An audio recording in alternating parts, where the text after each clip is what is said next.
Bonjour mes amis, autrefois on a parlé sur les résistances, c'est-à-dire le premier élément des composants électroniques. Maintenant on va achever cette leçon sur la résistance et on va entamer les autres composants électroniques, tels que diodes, etc. Autrefois on a parlé sur les résistances. Maintenant on va travailler sur la mesure d'une résistance à l'aide de ces couleurs. On va prendre par exemple une résistance. On voit de ces couleurs par exemple, on prend au hasard le rouge, puis si vous voulez le violet, si vous voulez le vert. Violet, le vert. La couleur de la tolérance, on va prendre l'or.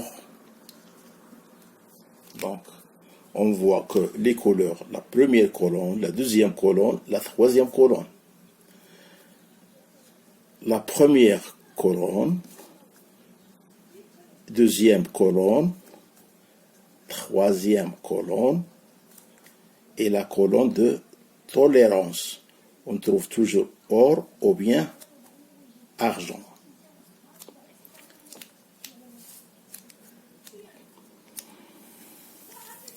Notre tableau, c'est comme ça. Allons de 0 à 9. 1, 2, 3, 4, 5, 6, 7, 8 et 9. Donc, la première colonne et la deuxième colonne, on les appelle colonnes significatives. Significatif.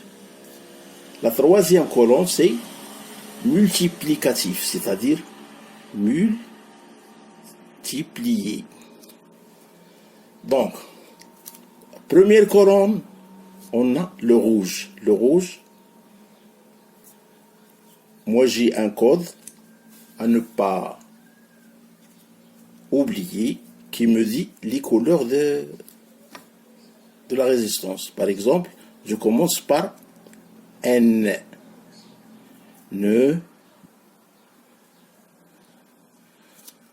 M,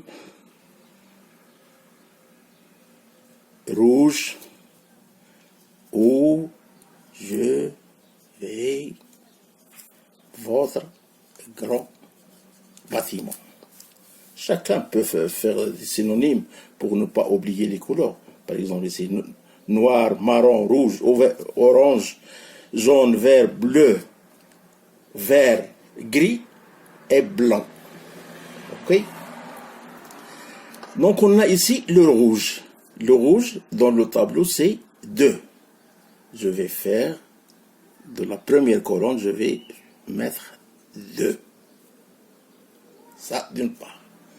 Violet. Violet, dans le tableau, c'est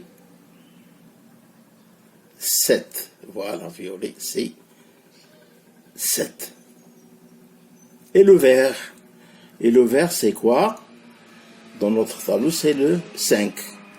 Donc, fois 10 à la puissance 5. OK? Donc, la mesure de notre résistance est 27 fois 10 à la puissance 5. OK.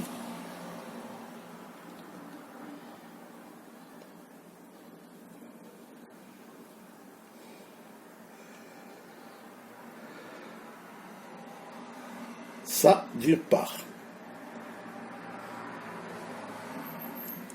Là, bien sûr, ici, pour la quatrième colonne, plus ou moins. Pour l'or, c'est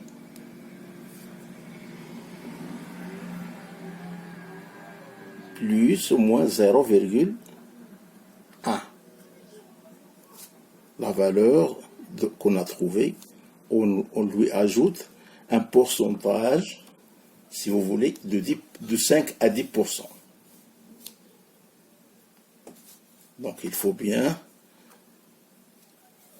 apprendre par cœur ce tableau, c'est-à-dire 0 à 9, et les couleurs. Par exemple, moi je le retiens par la méthode ne mangez rien ou je vais, bon, Chacun peut prendre sa formule. Voilà pour les résistances. Passons au 12e cours d'un composant électronique. C'est celui des condensateurs. Bien. Qu'est-ce que ça veut dire le mot condensateur? Un condensateur est un dipôle linéaire passif constitué de deux armatures.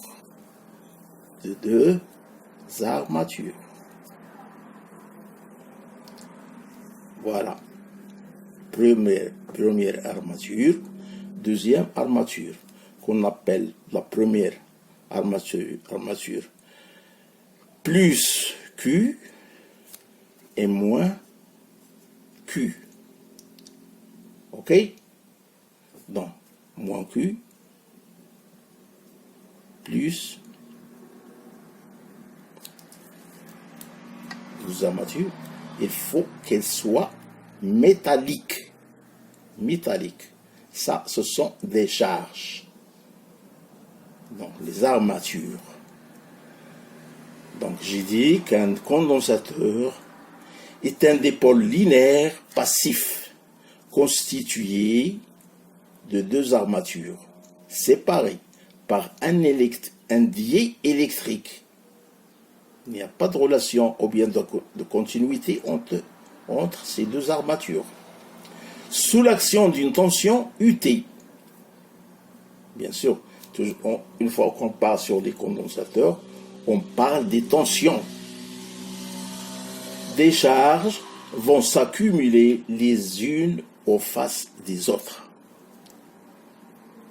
Donc il y a un changement entre les charges positives et les charges négatives. Dans ce cas, le condensateur est caractérisé par le coefficient de proportionnalité entre la quantité de charge emmagasinée et la tension. C'est-à-dire, notre courant en fonction de temps est égal C, c'est-à-dire condensateur, avec la dérivée de la tension sur dt. Dans ce cas-là, notre condensateur se charge en fonction des t, c'est-à-dire une différentialité du temps. Cela d'une part. C, la capacité C dépend à la fois de la géométrie des armatures et de la nature du diélectrique. Qu'est-ce que ça veut dire le mot diélectrique? C'est le vide qu'il y a entre les armatures. Exemple, la capacité d'un condensateur plan de section S dont le diélectrique possède une épaisseur E. Voilà, la capacité est égale à un diélectrique fois la section, comme j'ai dit, sur une épaisseur E, avec epsilon est égal à epsilon 0, epsilon résistance. On appelle ça la permittivité. La permittivité.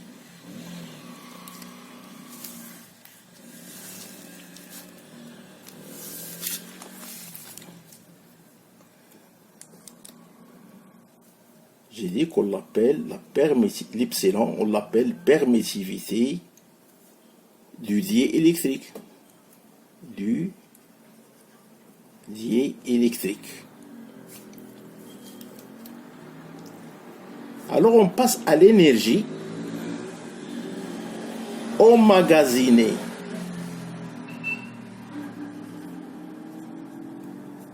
Une fois qu'on parle sur les condensateurs, on parle de l'énergie.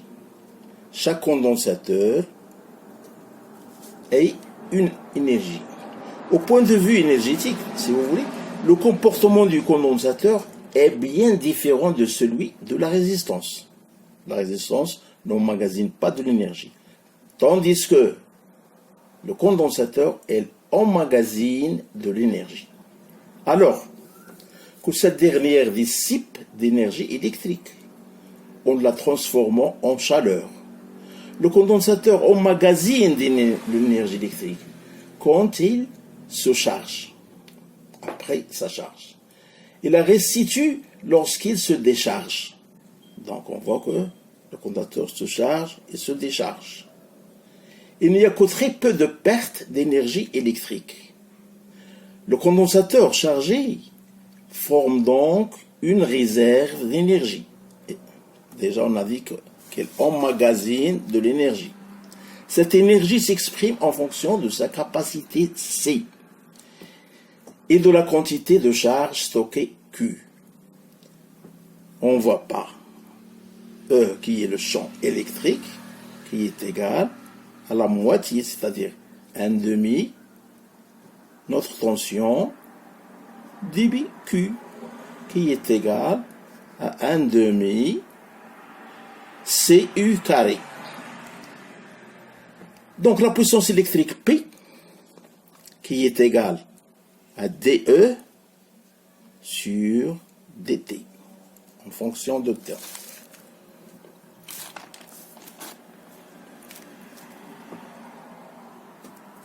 Donc notre puissance reçue par le condensateur est alors qui est égale, en remplaçant tout par leur valeur, CU C du sur dt qui est égal U en fonction de temps fois I en fonction de temps.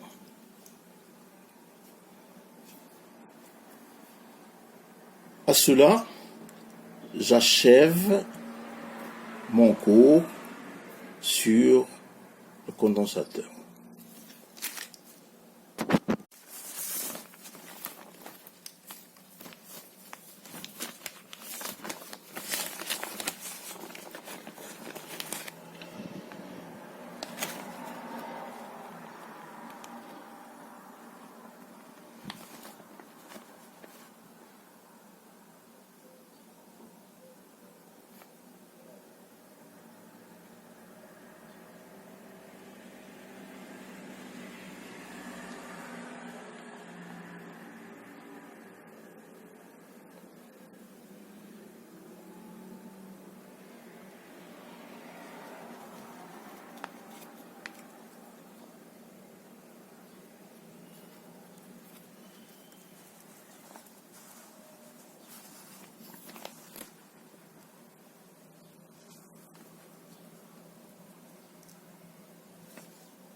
Bonjour nos amis.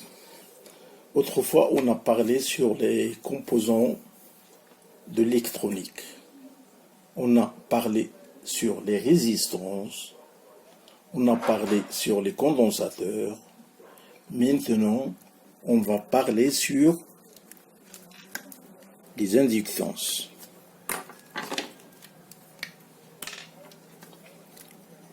Les inductances.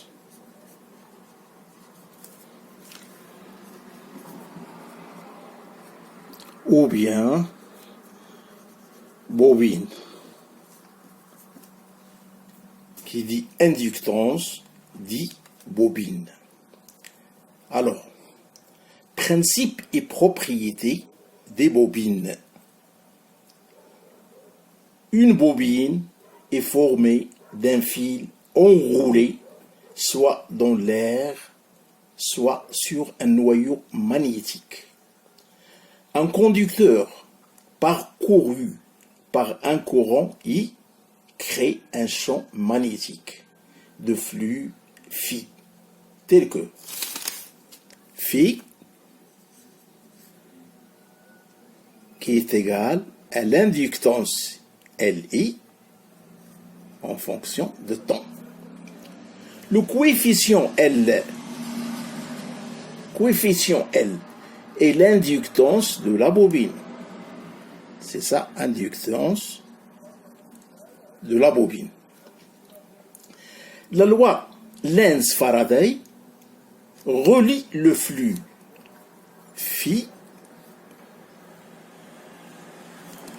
à la force électromotrice. D'après la formule qui dit tout conducteur traversé par un courant électrique, il crée un champ magnétique. De cela, on entend la force électromotrice. Avec UT est égal la bobine D phi sur dt. Ok? Avec phi qu'on a dit, phi est égal à Li en fonction de temps. Cela d'une part.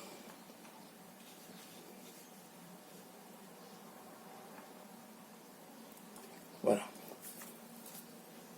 Une bobine traversée par un courant I, elle fait créer un champ électrique. Voilà. Ce phénomène-là. Tout ça, c'est un champ magnétique. OK? La caractéristique électrique d'une bobine est alors donnée par, comme on a dit, UT. Avec UT est égal à L DI sur DT. OK.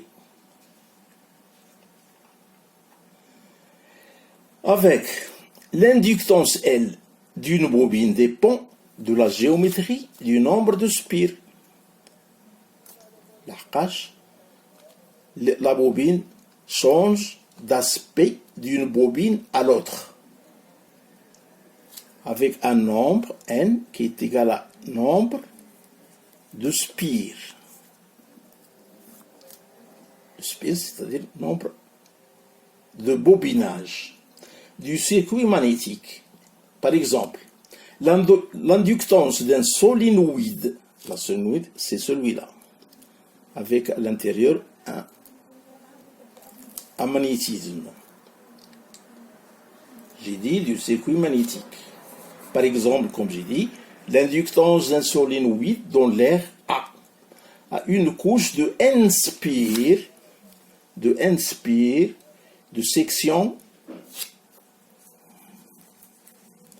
section S,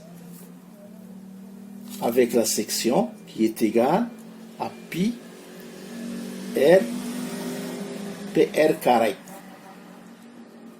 et de longueur L supérieure ou égale au rayon. Dans ce cas-là, L est égal à mu 0. C'est la constante, dans ce cas-là, du cuivre. La section, nombre de spires au carré sur L. Avec mu 0, comme j'ai dit, est égal à 4pi fois 10 à la puissance moins 7. est la perméabilité du vide. C'est la constance. Cela d'une part. Une des caractéristiques utiles d'un bobinage réalisé avec un noyau magnétique, un noyau comme j'ai dit, un magnétisme, quelconque est la valeur L qui est égale, si je veux, L sur N carré est égale à mu 0, la perméabilité, fois mu R du rayon, fois la section M sur Lm. Avec mu R, il faut bien se rappeler là, mu R, la perméabilité relative du circuit magnétique. Sm, qui est égal à E et M, est égal à la surface de la longueur moyenne. Surface de la longueur moyenne. Alors, comme le condensateur, la bobine ici aussi, il a une énergie emmagasinée. Qu'est-ce que ça veut dire énergie emmagasinée?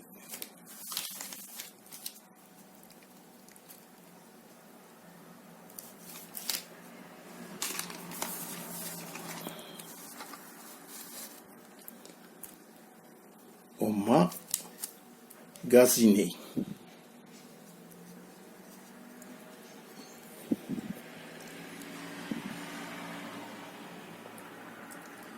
Une bobine emmagasine de l'énergie sous forme électromagnétique lorsqu'elle est parcourue par un courant I.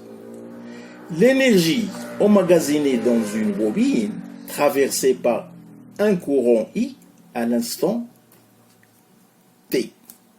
Donc, l'énergie emmagasinée dans une bobine, on le donne par la formule suivante. E est égal à 1 demi L I carré. Donc, on la voit, la formule c'est dynamique. OK?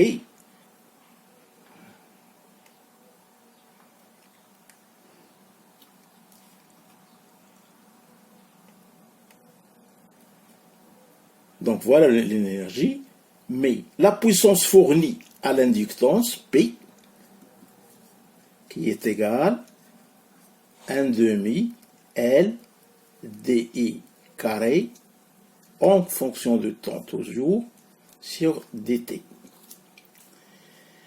Dans ce cas-là, il est difficile de faire varier rapidement le courant, le courant qui circule dans la bobine. Et ceci d'autant plus que la valeur de son inductance L sera grande. Donc, plus que le courant circule, plus que l'inductance augmente. Donc, ils sont proportionnels. E est égal à demi L. La bobine est en proportion avec l'énergie, avec la puissance aussi. Donc, comportement réel. Générique ou bobine à air. Deuxième partie, bobine à noyau de ferrite qu'on trouve dans les radios, les postes radio, etc. Ça, c'est une bobine à noyau de fer doux.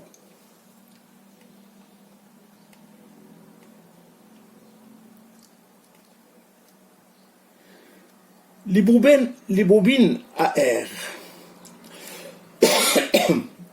ils ont une faible inductance. saturation magnétique limitée. Pour les fortes inductances, ce sont des bobines noyaux de ferrite. Ils ont une forte inductance. Pour des inductances de 0, par exemple 0,1 microfarad à 10 millihenry. OK? Des bobines miniatures ressemblant à des résistances.